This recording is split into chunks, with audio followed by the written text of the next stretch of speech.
America is either out of control or in control. At this point, it's hard to tell which. We've seen that Trump enjoys kidding around with Giuliani, the head chopper-in-chief in Syria. Giuliani is Al-Qaeda in the flesh, the same entity that was supposedly the justification for the war on terror. We must defeat Al-Qaeda, we were told, until the time came when that was no longer the case and Al-Qaeda were the good guys. The war on terror, capital T, capital W, capital T, like WMD stood for weapons of mass destruction. But Giuliani's cool now. Trump loves him, in public at least, calls him a good-looking young guy with a strong past. Trump gave him a gift of his own brand aftershave, as if that will conceal the stench of death on him. Now, Trump sends his soldiers to take control of Venezuela and arrest President Maduro and his wife and fly them to New York for trial in relation to charges including narco-terrorism. Headlines around the world quote Trump saying he will now run Venezuela, although the practicalities of that claim probably bear closer attention to the details. But the US corporations are already in the country to, and I quote Trump again, make money.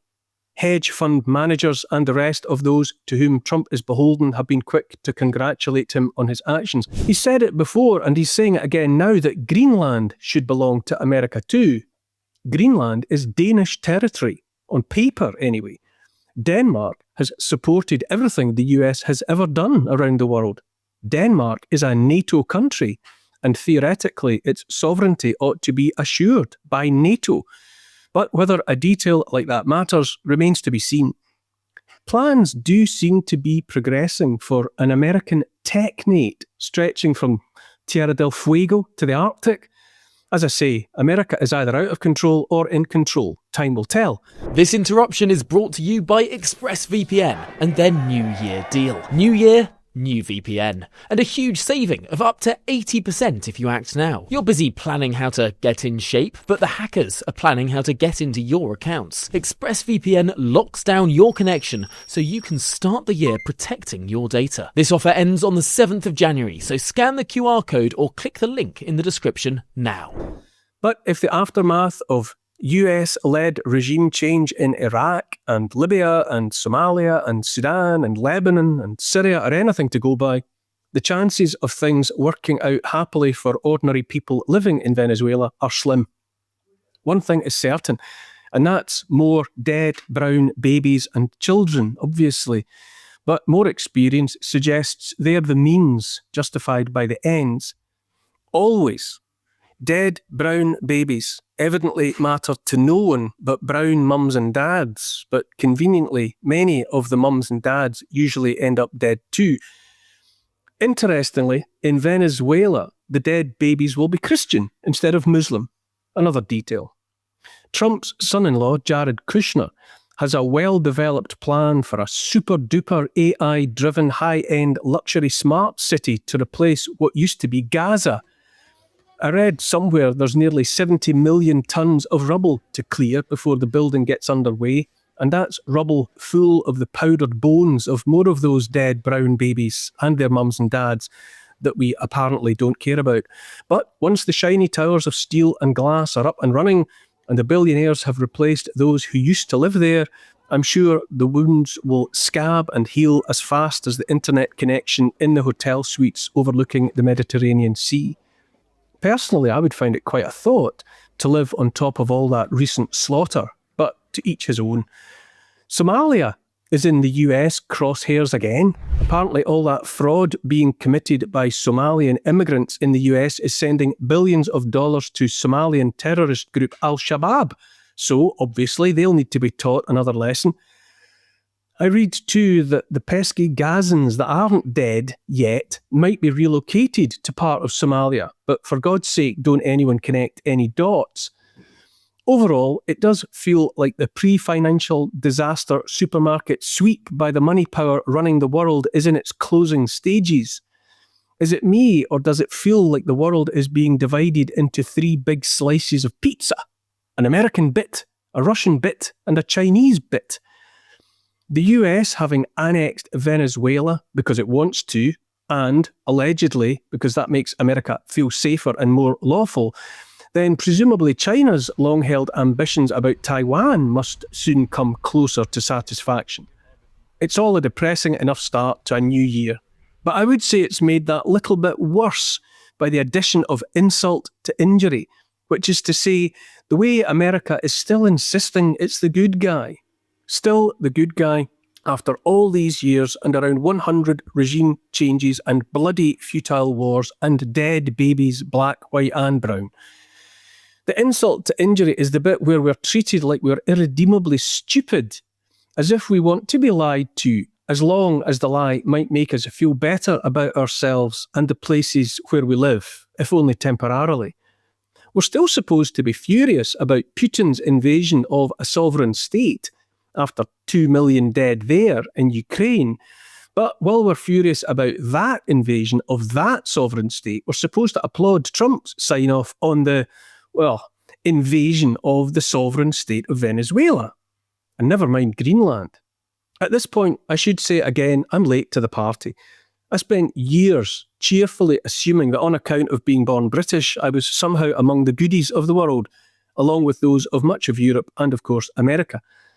It's only recently that I've paid enough attention to see what's actually been going on, for decades, if not for centuries.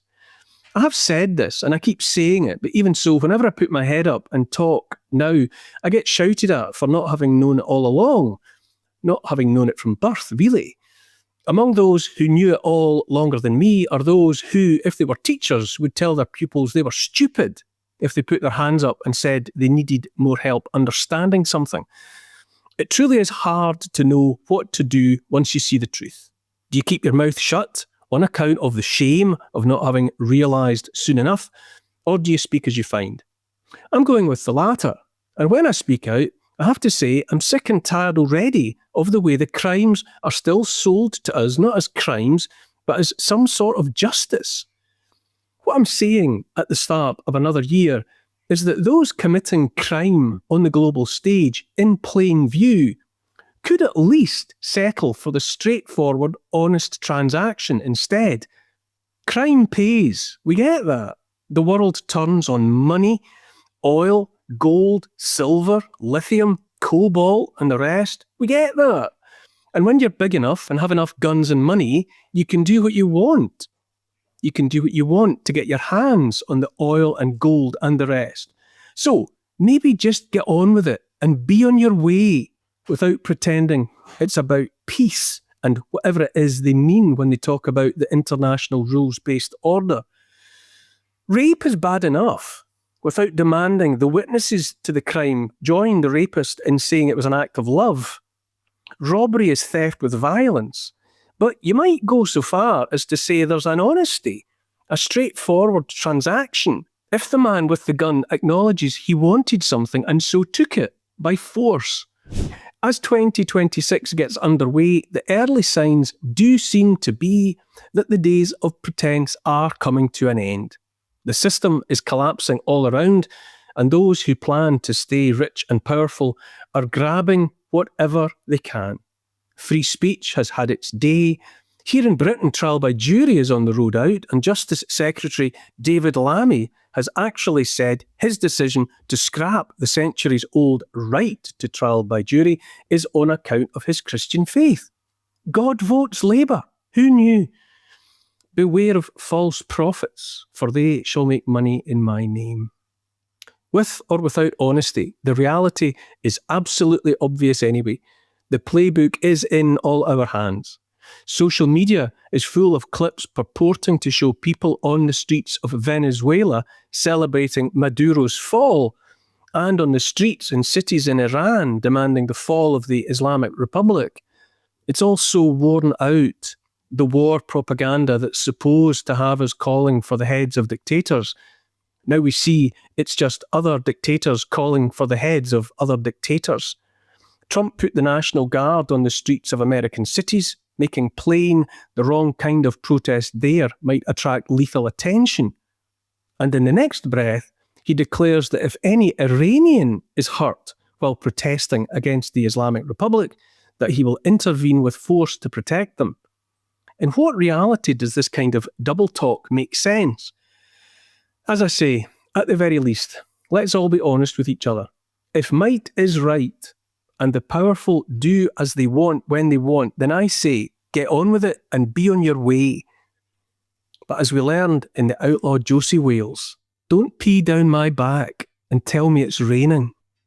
If you've enjoyed this content, don't forget to click and subscribe. And if you haven't done so already, go to the App Store and download the GB News app.